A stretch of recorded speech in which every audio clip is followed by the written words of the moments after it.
Hello everybody, welcome along to the Event Industry News podcast. My name is James Dixon, wishing everybody a very good morning, afternoon or evening, whenever and wherever you tune into the podcast from. On today's show, we welcome Jez Paxman. Jez is the Content Director at Live Union and is on the show today to talk a little bit about, I'll call it a document to begin with, but an article and a document that they have published called Anatomy of a Delegate. Jez, welcome along to the podcast today.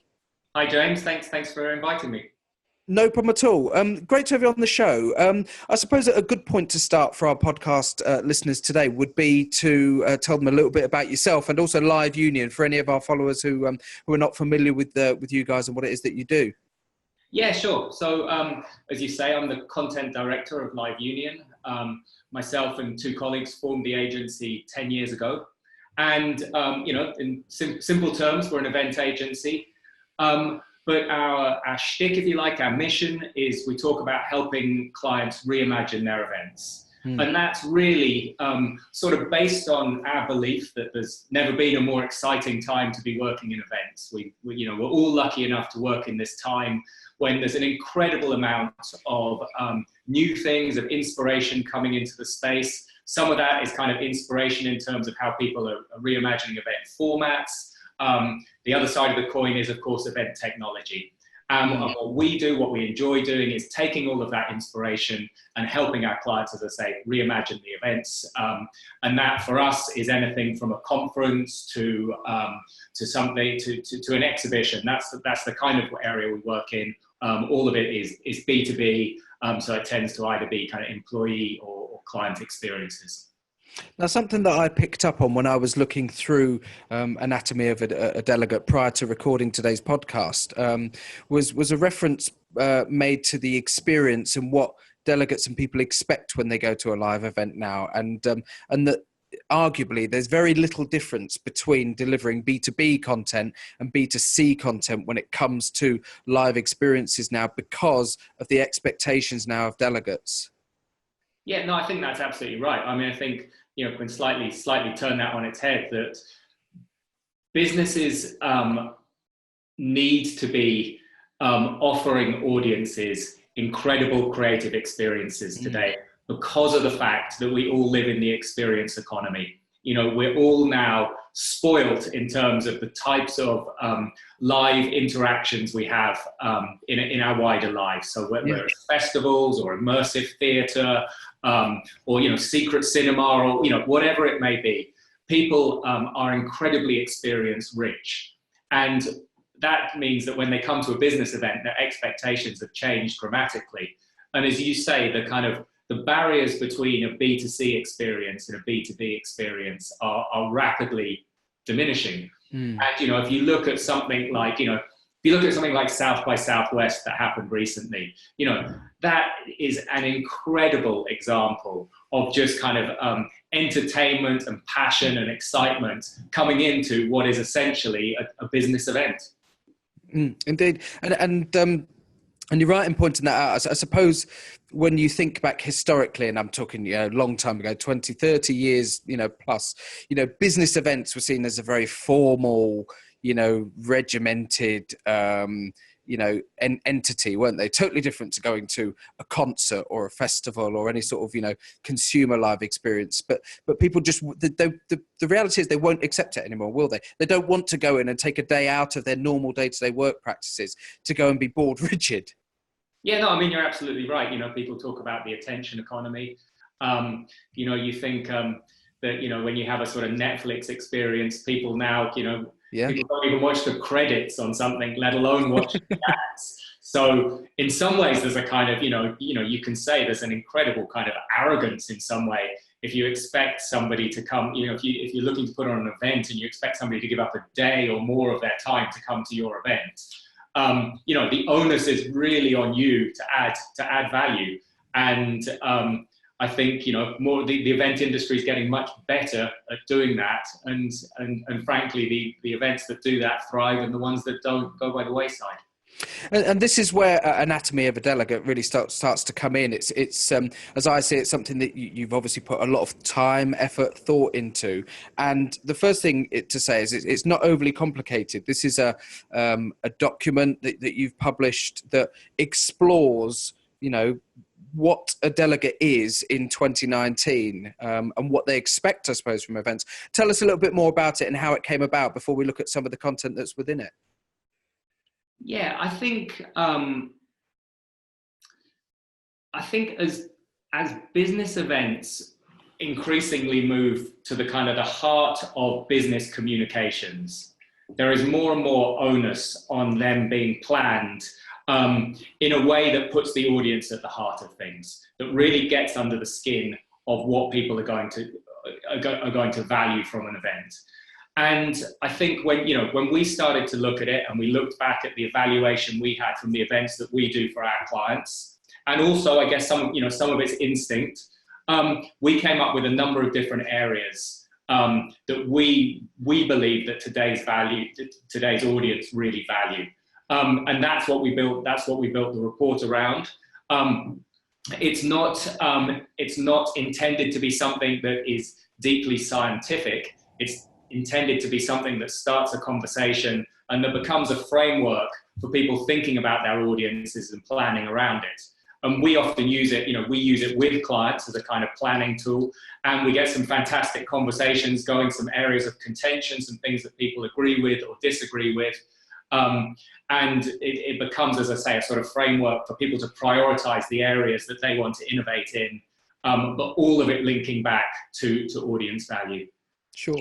And when we actually look at the physical anatomy, to just describe to the people listening to today's podcast, on the second page is quite simply a picture of a gentleman holding a smartphone and 5 key areas that are identified within the actual guide. And they're, I suppose, the 5 key considerations that you as an agency would see when you are planning an event and the content of that event. Mm-hmm. Yeah, sure. And listen, we can go into them in more detail. But do you want me to give you the top line? I'd love to. Yeah. Let's go through the 5 one by one and tell people exactly how each one came about. Sure.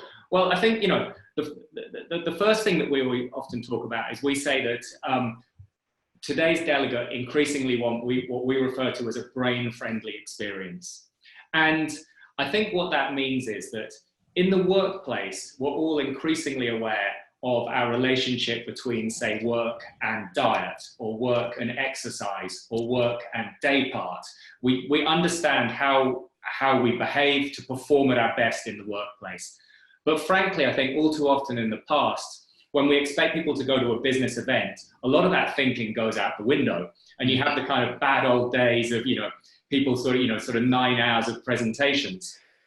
And actually what's quite interesting is that, yes, there's this whole area of wellness that you hear a lot about in the event space. And often people talk about kind of, venues with natural light or, healthy food at an event. And those things are incredibly important. But we also think that one of the areas that's probably underrepresented is thinking about how you actually configure agendas and how you configure content in a way that maximizes how people can retain and learn and have the most efficient and effective experience. So that's the first area, designing what we call brain-friendly experiences. The second area we talk about is personalization. And again, this is one, like a lot of these trends do, that draws on the wider world, wider society. Today, we are all used to being able to personalize experiences. So particularly, particularly in the digital world, if you have a digital experience, you can normally personalize it to the nth degree. And this is what we believe audiences more and more want from live events as well. They want to be able to personalize their experience. And that means looking at technologies, it means looking at formats that allow people to have different experiences, and it means going away from some of the kind of old kind of habits of the event world where people would talk about allocating somebody a breakout or herding somebody into a plenary. Those things are increasingly a kind of an anathema to today's audience. So that's the second area, personalization. The third one that we've put on there is we believe that today's audience want experiences to be shareable. And again, something you can see from the wider world, that people now view live events, whether it's a festival or whether it's a business event, they see events as content generators for them as individuals. Yeah. So now when we design an event, we're thinking, okay, well, how can we make it easy for them to share the content? And that can be, anything from, creating things that are incredibly photogenic and people want to share, or again, bringing technology in. Mm-hmm. The fourth of our five is the one that you touched on earlier, is this idea that today's audience, this kind of difference between a B2B and a B2C experience is disappearing. And what that means is that actually people want to be entertained at business events. And that certainly is something that was not the case 10 years ago. So now we're looking at how can we design an event and how can we communicate content in a way that puts a smile on people's faces. Yeah. And then the fifth of the areas, I think, is without doubt the most important, which is how can we help people form better connections at events. Yeah. So it's thinking about how you design an event that have networking at their heart. And there's some really interesting research out there and some really interesting examples of this that we can go into, where you start to think that, typically when anybody designs an event, you start with the content. Actually, if the audience are valuing the connections and the networking possibilities of the event more so than the content, then it completely changes how you might think about designing the experience. Absolutely. And one thing I picked up on, I know there's an awful lot that we could delve into with all five of those, and we will. The one that sprung out at me was the personalization side of things, and how people, broadly speaking, have that personalization in their lives every day, maybe without even realizing it. And the example that I thought of when I was reading through this is mobile phones. If you go back to your classic Nokia 3310, aside from the contacts, your contact library, every other part of that phone would be the same. The menu, how you navigate through from menu to change the time to do this and another, would be the same from any phone to the next person's phone to the next person. That's how it was. Mm-hmm. If you take 6 people in the room and they've all got an iPhone and you ask them all to turn on their home screens, every single home screen will be configured differently. Yeah. They will manipulate their apps to places in the screen or into sub-menus that they find accessible and usable. And even that simple little act of personalizing how you have your own home screen on your phone laid out is indicative then of how we demand personalized experiences now, and how that's changed in a matter of 15 years. And I think straight away when you look at it, something as simple as that, it's obvious then that when people are spending money and time to go to an event, they're going to demand something that's tailored to them. Yeah, no, I think you're absolutely right. And I think on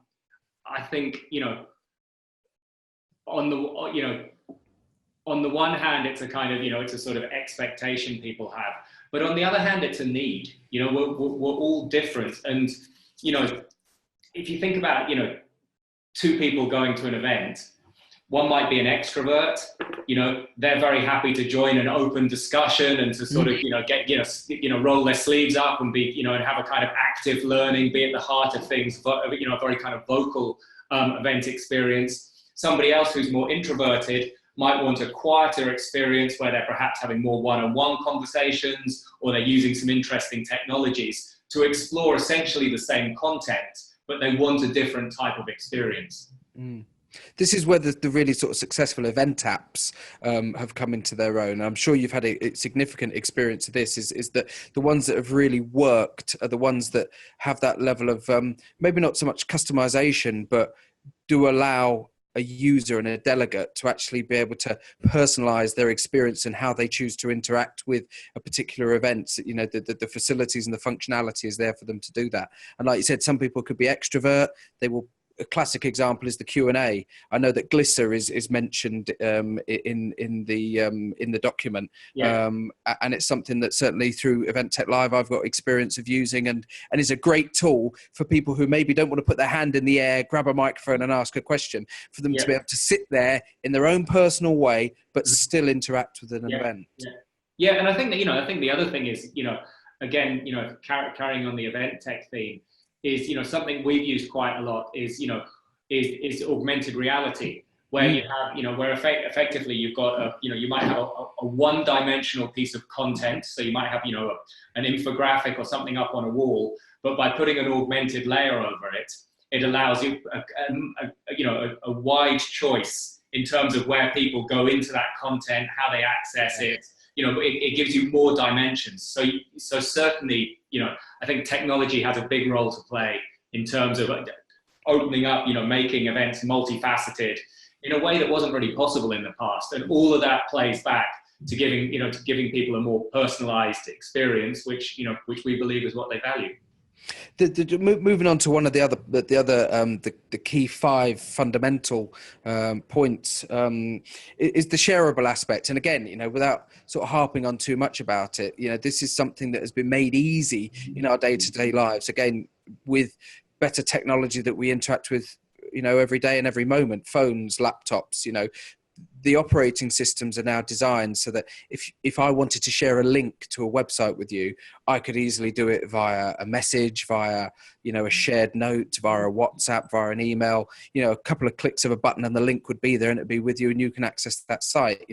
We live in a world now where it's very easy to do so, and events that don't keep up with that, what is now just a basic requirement, are going to lose out, aren't they? Mm-hmm. Yeah, no, I think absolutely. And I think there's two, it's interesting when you look at any of these areas. In some ways, the ideas and the opportunities do often break down into kind of formats or more sort of physical things, and some digital, some new exciting digital technologies. And I think on the digital side of things, experimenting with some new technology. So again, Glisser is a really nice one in terms of shareable. The idea that people can choose a particular slide from a presentation and live tweet that from where they're sitting in the audience, share that, is a really nice one. But often I think, particularly with creating content that's shareable, it can be physical things. So we've done things like, creating data strings. So in sort of and that's literally something that you'll put in a networking or refreshment area at an event, and it's a live infographic that the audience build themselves, kind of often threading a piece of string, build it, and across the event that evolves into something that's incredibly photographic. So there's lots of things you can do to create content that people want to share.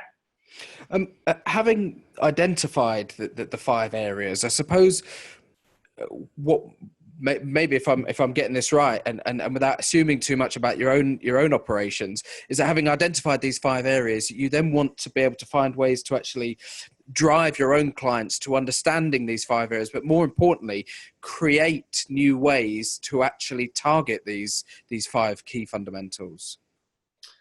Well, yeah, I mean, I think the way we will use it with clients is, as I said at the beginning, firstly, we'll share them and see if they agree with them.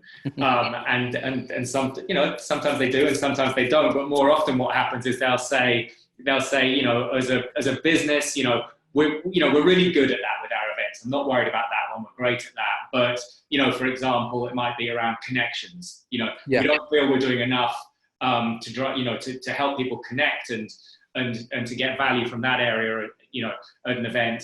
How can we address that? So it really does become quite a useful planning framework.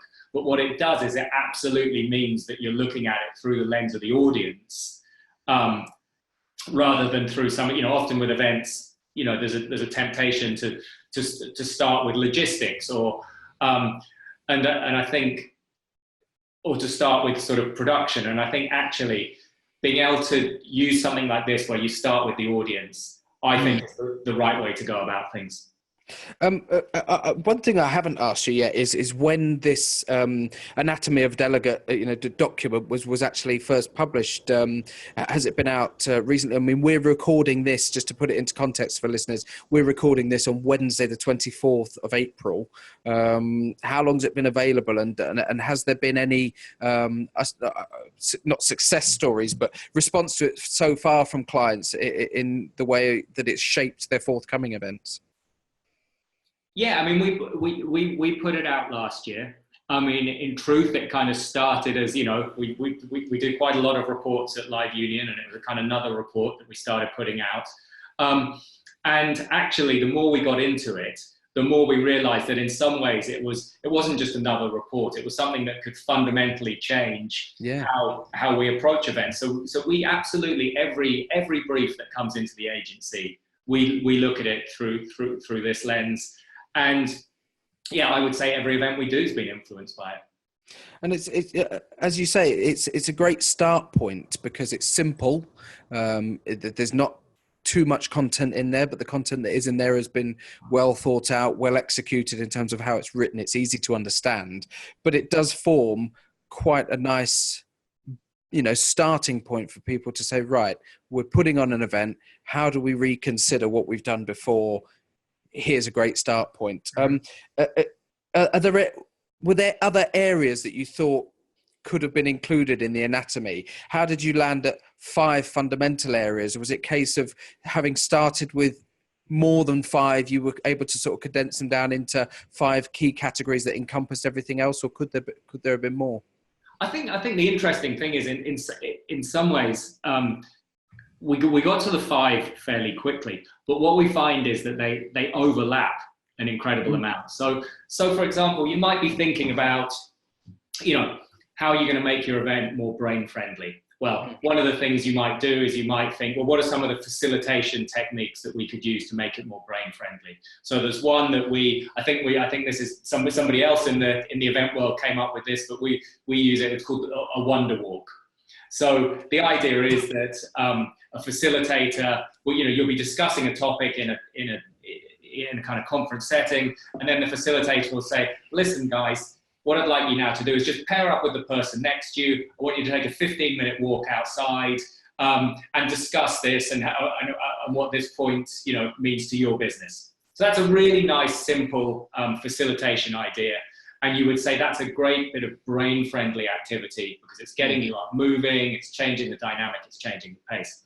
But of course, what it's also doing is it's a fantastic way of building connections. It's a fantastic networking idea that you're putting 2 people into a sort of safe space, if you like, a safe topic to discuss, and you're sending them off to spend some time together. And that's what we find is more and more that you'll dive into one of these areas, you'll come up with some innovative ideas, and you'll actually find that they're adding value in the other areas as well.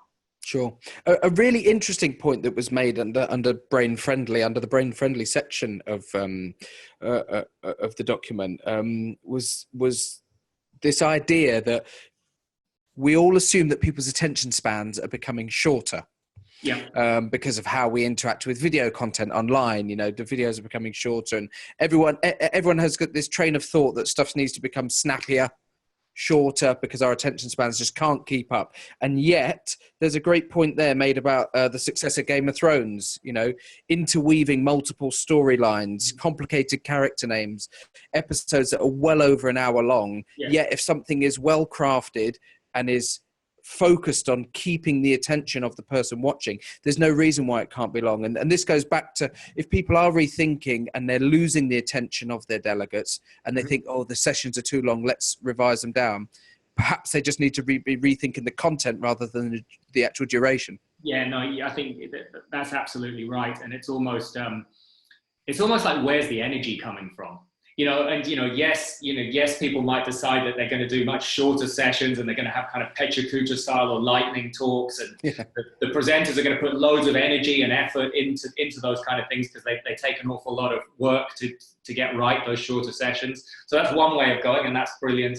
But equally, there are still fantastic examples of people doing much longer sessions. So I always think, for me, the one that I come back to often is the, is that every year the CEO of Intel gives a sort of keynote presentation at CES in Las Vegas.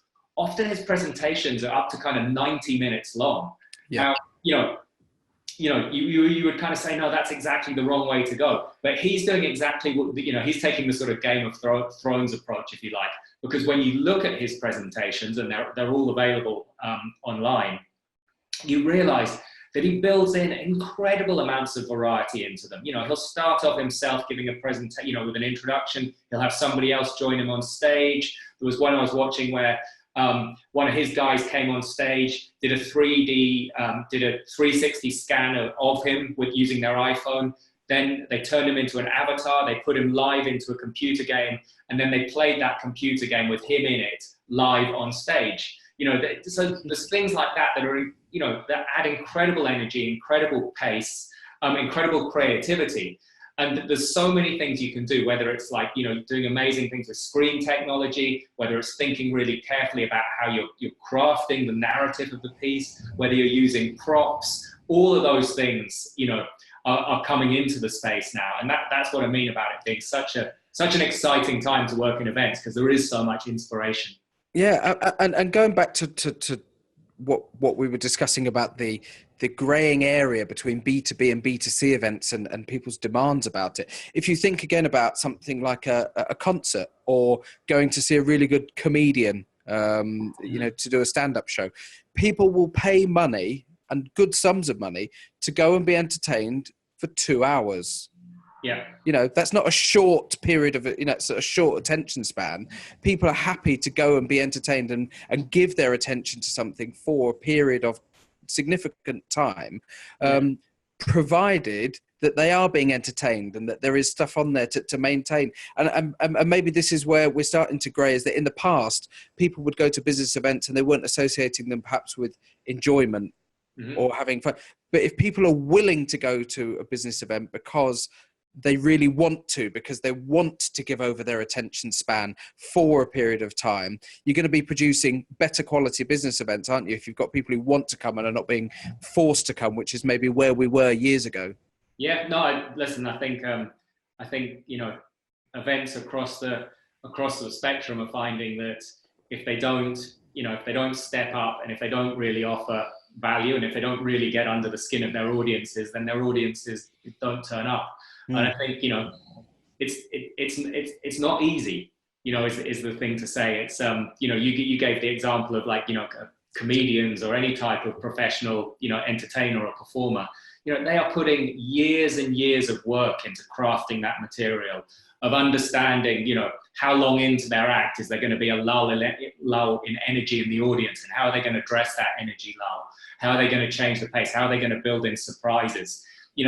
And all too often when it comes to a business event, we're expecting somebody who's not a professional entertainer to hold an audience in that way, or to offer value in that way. And I think, again, that's where the kind of, our point around brain friendly can really spark that conversation, because you start to think, okay, well, how are we going to address that? How are we going to, given that perhaps our presenters aren't professionals, how are we going to help them? How are we going to design an agenda that helps them? How are we going to design an agenda that helps the audience? How are we going to vary the pace?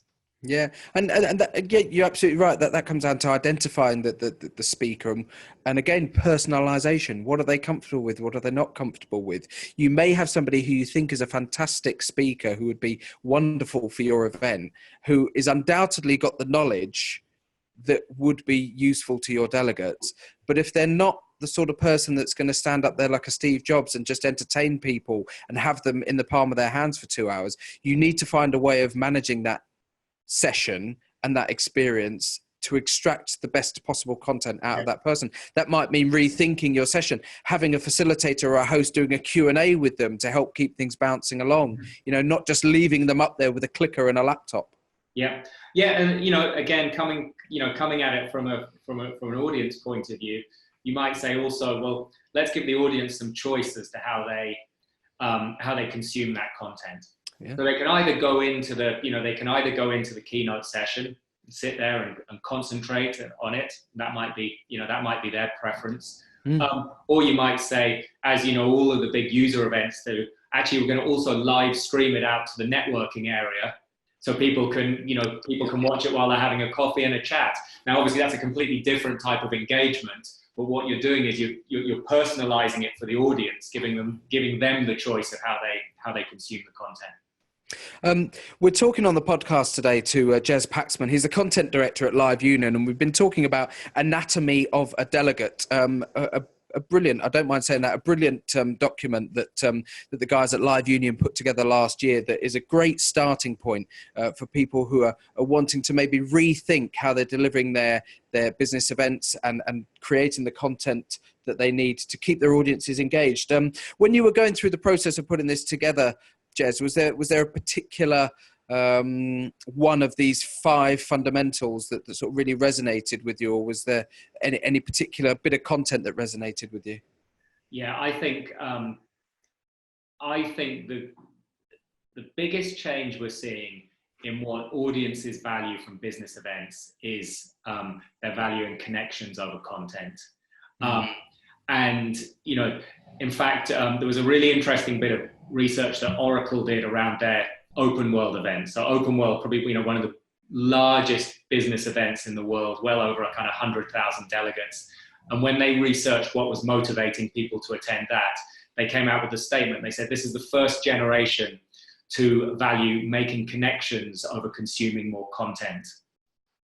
And I just think that's such a clear, dramatic statement. And when you look at the events that are thriving, if you take another example, Web Summit. So, absolute kind of, poster child of kind of European tech events. Started in Dublin, was started by somebody who didn't have an event background. And, I read an interview with him, and he said the thing that drove the success of Web Summit in the early days is they came up with a really clever algorithm, which they built themselves in their event app, that did a fantastic job of connecting people who were running startups with investors. Right. And that networking app was so valuable to the audience that was the kind of spark that grew that event. And I think, more and more we're seeing, if we can design events that help people make valuable connections, real world connections in an increasingly digital world, that is, that for me is the kind of the exciting area. And that doesn't, it doesn't mean that content goes out the window. Again, none of these are like sort of binary, sort of either or decisions. What it means is that actually, if you're a business, if you're a brand, you want to create an event that sees people connecting around your brand's content. So how can you design experiences? That's the kind of holy grail now, I think, for events. Get people coming to them, forming new relationships, but sparked by interest and excitement about your business. But before we wrap up today's episode, Jez, if any of our podcast followers are listening today and wanted to get hold of a copy of the report of Anatomy of a Delegate, how do they go about doing that? Yeah, sure. It's on our website, so it's liveunion.co.uk. We've got a blog section, and on there you'll find all our reports on all sorts of different topics. So this is kind of one of many on there. The other thing is people can by all means drop me an email. So it's jez.paxman@liveunion.co.uk. I'd be more than happy to send them a copy. Fantastic. And as I've said, I've looked through this and I've taken the time to read through it before we recorded today's episode with Jez, and it's easy to read. It's easy to digest. It's 10 pages. It's not going to take up a lot of your time, but any event organisers and planners and anybody out there listening to this podcast, it will be relevant to you, and it's well worth a few minutes of your time to go and get a copy, go and have a look through it. So Jez, thanks very much for coming on the show today. Thanks, James. Enjoyed it. If you're tuning in to the audio-only version of today's podcast, hop over to eventindustrynews.com. You can find video versions of all of our podcasts and check out all the latest news and features that are available on eventindustrynews.com. Conversely, if you're watching this via the website at the moment, then go to your smartphone, to your laptop, and hop onto iTunes or your favorite podcast download platform and get hold of the audio versions, listen to them on your commute to and from work. We promise that there'll be something for everybody on there. Thanks very much again to our guest today, Jez Paxman, Content Director of Live Union, and we'll see you on the next episode of the podcast. Thanks a lot and goodbye.